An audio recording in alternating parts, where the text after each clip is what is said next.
Thousands of North Carolina children are sent to the juvenile justice system every year for things they did at school. A new report today finds that happens much more often for Black students and students who have disabilities. WRAL spoke with some North Carolina groups that want change. The ACLU of North Carolina says the increase in police officers at schools means more kids are being sent to police instead of the principal's office.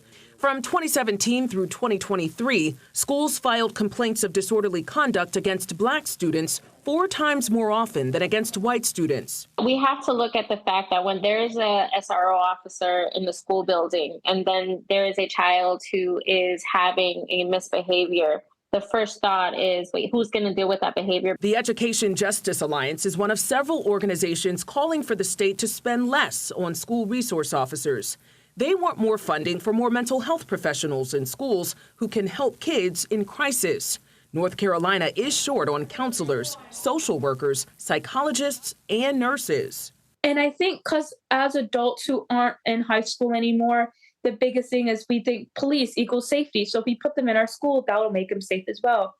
But many students say officers have acted with hostility toward them. These are people who are going through so much that for them, police officer just might be like, did I do something wrong?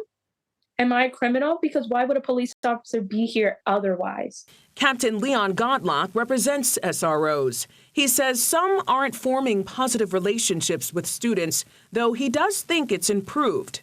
There are some officers that have been placed in school that should have never been.